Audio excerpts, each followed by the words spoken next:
Alam niyo guys, yung first day namin dito sa Balabac, Palawan was a disaster. That destruction was there already and all they can do is restoration. Pero ano yung sabi nila kuya na ang dami ng buhaya dito?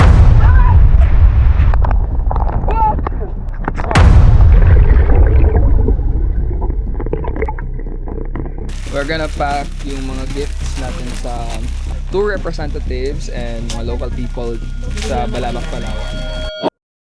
Hi, ako nga pala si Edward, o mas kilala sa Batang Latagaw. Isa akong traveler dito sa Pilipinas. Sa aking paglalakbay, isa lang ang aking mithiin.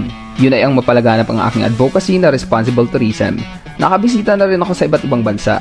Pero para sa akin, wala pa rin papantay sa kalikasan at tanging yaman ng Pilipinas. Totoong napag-iiwanan ng ating turismo, tulad ng kanyang accessibility. Pero para sa akin, ito rin ang unique sa Pinas. Dahil ang kalikasan ay hindi natin minana sa ating mga ninuno. Hiram lamang to sa mga susunod na henerasyon.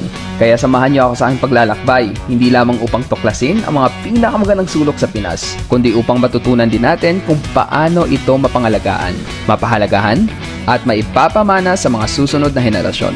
Ako si Edward, at ito ang aking paglalakbay tungo sa isang mas responsableng turismo.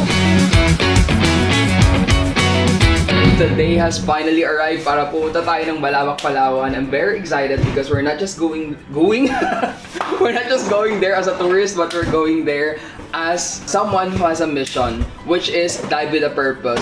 So we're not just gonna talk about marine life conservation, but we're also gonna talk about responsible tourism. Alam naman natin guys, the Balabac, Palawan is getting recognized year by year. So before any destruction happens, we want to prevent it. I was also given a chance to talk about responsible tourism. Yung iba, they will talk about marine life conservation. Guys, I'm a traveler here in the Philippines. I've been traveling since 2021.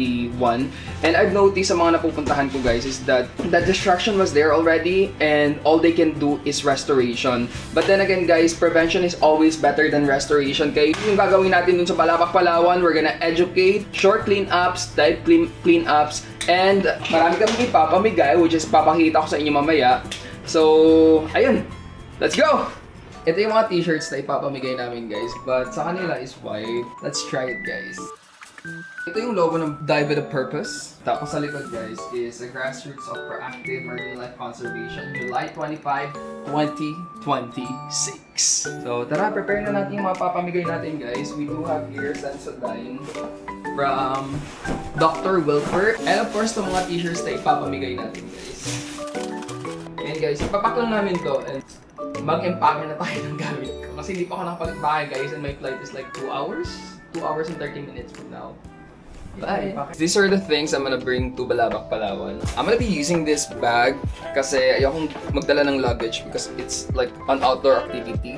Meron tayong outdoor jacket, outdoor pants, and sando.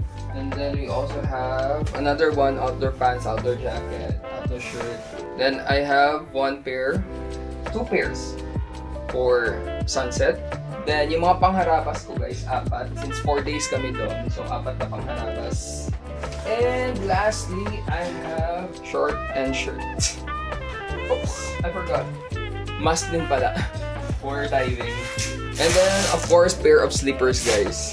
Now for my gadgets guys, meron akong tote bag para lalagyan niya. So, I'm gonna bring my laptop kasi nag-edit din kasi ako ng video guys. Also, my power bank which is 20,000 mAh. Battery for my DJI Osmo Action 6. Dive case of my DJI Osmo Action 6. Selfie stick of my DJI Osmo Action 6. Tapos ito mga wristband for DJI Osmo Action 6. And then yung gamit ko ngayon, nagdala rin pala ako ng tripod guys for my phone. Then microphone. Of course, hindi mawawala to. AirPods. Anti-fog. And lastly, ang aking mga HD. Also, just in case guys na walang signal or what, maboard ako, I'm also gonna bring a book. And then lastly guys, yung mga pag-island hopping natin. So, meron akong tubig dito, water bottle, my ID, and my sunglasses. I also forgot guys, yung mga toiletries natin, lalagay ko dun sa backpack. And before we go to the airport, let's have breakfast first. Gumawa ako ng overnight oats kagabi. Busin ko lang to guys. Gutom ako. Ayan guys, so we're now ready. Ready na yung mga dadalhin ko. So, see you sa Puerto Princesa. Bye! Medyo mabigat yung dala namin guys. Tsaka itong pins. Kasi yung mga laman din tong iba. Tapos yung mga ipapamigay namin dun sa local community. Let's go! So guys, it's already 1:40 p.m. and ang flight ko is 3 p.m. Boarding time is 2:35 p.m. So, hindi ko alam kung aabot tayo guys sa flight ko, pero hopefully makakaabot tayo sa flight. Because I don't have money na para i-rebook yung flight ko guys, and we really put so much effort in this project, and this is our advocacy for the people of Balabac, Palawan. Not just for the people of Balabac, Palawan, but for the entire Philippines guys, sa nature. Kasi every time na may pupunta tong bisita sa Balabac, Palawan, they will remember Balabac, Palawan not just as one of the tourist destinations, but they will remember Balabac, Palawan as grassroots here in the one of the grassroots here in the Philippines na nag-take ng proactive initiative towards marine life conservation and responsible tourism. We are finally here sa airport, you guys! Ayan lahat ng mga dala namin guys. Let's go!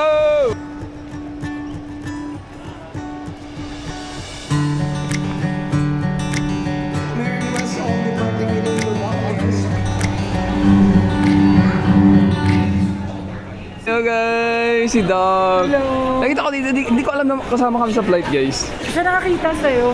Hello. Alam nyo guys, kailangan ko talaga magpalit ng suot dito sa NAIA kasi sobrang init. Ano na, Pilipinas? Ito sila mga kasama ko sa Balabac, Palawan guys, sa ating advocacy. Sir Chon. Sir Chon, si Doc. Doc Wilpearl. And si Sir Anwar. Ayan guys, so sila yung tutulong sa atin para ma-spread yung awareness sa marine life conservation and responsible tourism para hindi mangyari sa Balabac, Palawan yung mga nangyayari sa ibang mga tourist destination dito sa Philippines na ang tanging magagawa na lang natin is restoration. But here in Balabac, Palawan, we prevent because prevention is better than restoration.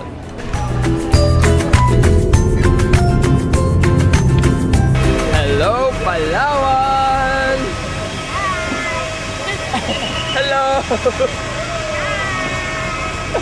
Ang sweet! Ang cute nila! Nice meeting you po! Punta tayong SM guys because I'm so hungry. Siguro kakain ako ng Jollibee, then pupunta tayo ng KDC Home, and then magpapahinga ng onte. Finally have my order guys. So hindi tayo nakapag-Jollibee kasi hindi ko mahanap si Jollibee. But meron tayong mga inasal guys, which is also support local, di ba? Guys, grabe, gutom na gutom ako. You know what? I'm really a sucker for lemoncito. Yan, tapos sausaw mo dito.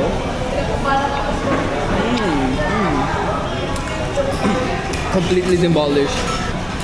Sira yung diet natin guys. I'm really full right now guys, kaya hindi tayo magta-tricycle. Lalakarin natin papuntang KDC Homes. Pero 6 minutes lang siya. Malapit lang siya sa SM actually.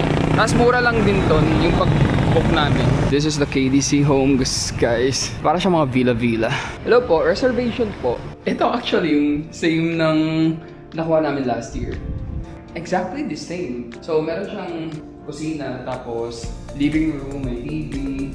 Tapos aakyat ka dito sa second floor kasi nandito yung mga rooms. Hello, Edward. Bye. What's your name? Carl. Carl.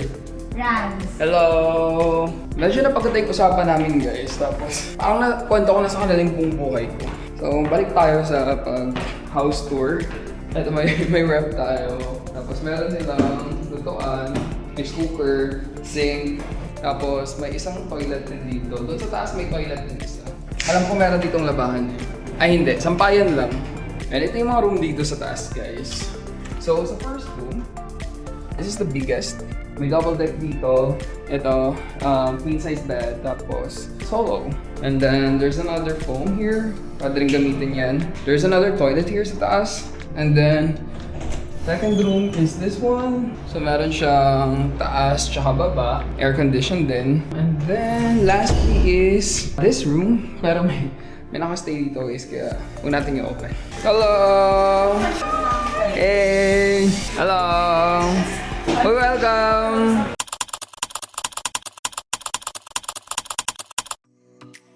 Yo guys! Welcome to Bululuyan Port. Hello! Hello! Where are you from? Espanya.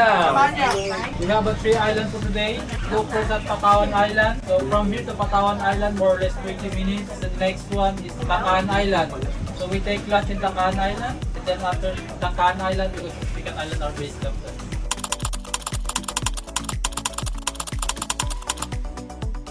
So guys, we're finally here dito sa Siksikan guys. Pero grabe, ang lakas ng ulan. Alam niyo, pumunta kami ng Patawan Island kanina guys. Pero hindi ako bumaba. Ang ganda pa naman ng tubig dun. But yeah, it's raining. May camera. Sobrang basa na ng camera natin guys. Dadalhin natin to DJI Osmo Action 6 Rain or Shine Van. Iti-test natin yung capacity nito. Woo! Let's go, malawak! Eh, naka-speedboat tayo ngayon guys. Dati hindi pa speedboat yung gamit dito. Pero ngayon, speedboat. I miss Balabac guys! Miss na miss ko tong daanang to. Tapos may bonfire pa doon. And then sunset view dito. But hopefully later may sunset guys. Ito yung pinakamagandang sunset view dito sa Balabac, Palawan. Hello kuya! Matagal na kayo dito kuya? Na nag-tour sa Balabac? Ilang taon na?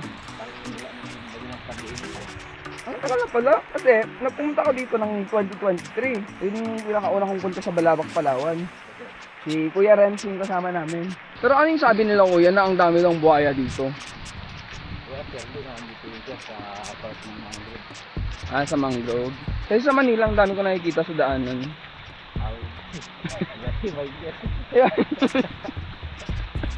Siguro this is my 4th time or ika-4 na beses ko nang nakabalik dito sa Balabac, Palawan. Hindi pa ako nakakita ng buhaya. Pero wala namang mga instances na turista, nakain ng buhaya, mga ganong headline. Wala naman. Kasi yun yung mga misconception ng mga tao eh. Sabi ko nga mas marami mga buhaya dito sa city kasi sa Balabac, Palawan. Ayun guys, dito tayo sa Siksikan Island. Ito yung base camp ng Camp Malaya Travel and Tours. Camp Malaya ako. Ayun, Camp Malaya si Kuya.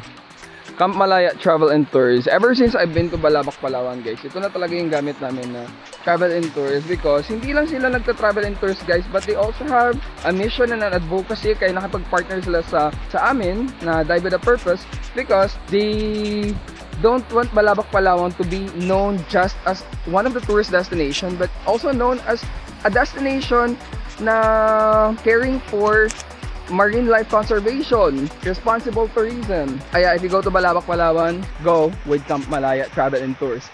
And kung gusto nyong i-document ang inyong mga journey, yung mga adventure, travel, guys, look no further. DJI Osmo Action 6, yan yung gamit natin ngayon guys. Ang kagandahan sa DJI Osmo Action 6 guys is square inch na siya. So pwede mo siyang makrop into long form video na pa YouTube or short form video parang reel pa sa Instagram, TikTok, ganun.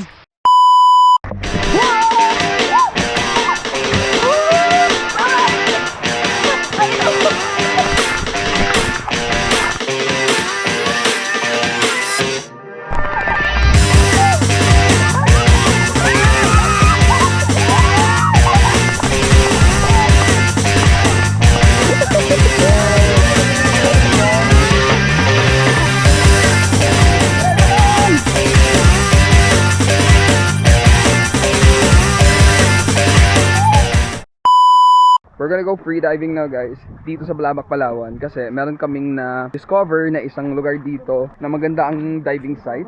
And this is our boat guys, speedboat. Guys, ang ganda ng boat namin guys, speedboat. Kinuha ko yung dati, basagan ko na dalawang makina. Balabac! Welcome ka dito! Hello guys! Welcome to Balabac!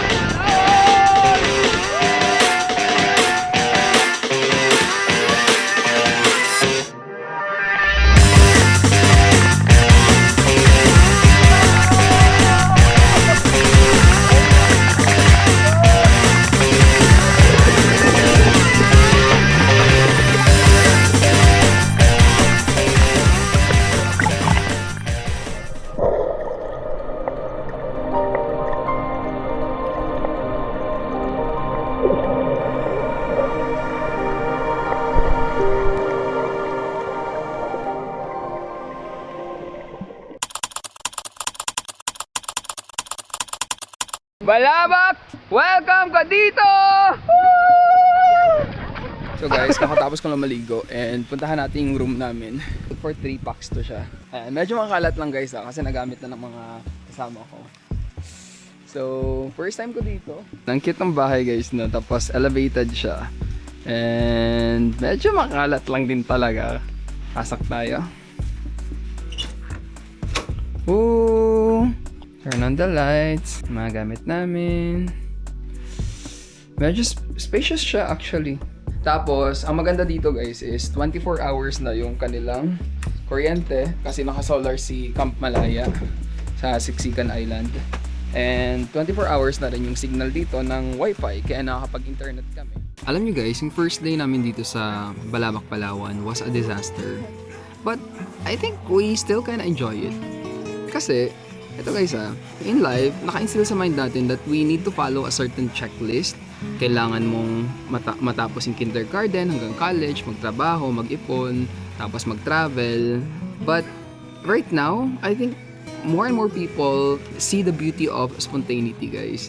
And that's what exactly happened here in Balabac, Palawan. Kasi hindi namin in-expect na uulanin kami the whole day. Ang daming mga destinations na siguro hindi namin napuntahan or mga diving spots kasi sobrang lakas ng alon, sobrang lakas ng current. So, we weren't able to go down. May mga murky din na tubig, parts of Balabac, Palawan. Though, if you think about it guys, we were still able to enjoy our stay here in Balabac, Palawan regardless of what happened. Seeing the beauty of every little things in life, I think that's the secret to being happy. Kasi pag nagrereklamo ka lang na kasi kesyo umulan, kesyo nasayang yung trip ninyo, why not enjoy your trip? Diba ganun din tayo guys, dapat we always have look at the positive things in life instead of negative things in life para hindi tayo maapektuhan agad.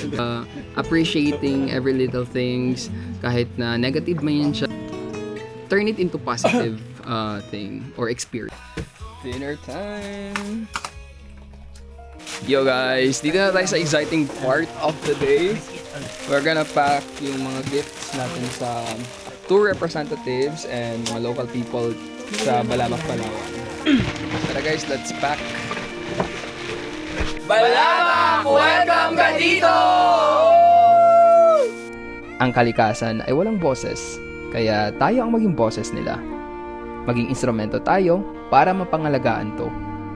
At hindi natin minana to sa ating mga ninuno, subalit ito ay hiram lamang sa mga susunod na henerasyon. Kaya sikapin nating mapangalagaan to. Yun lamang po sa ngayon at abangan ang date namin dito. Bye-bye!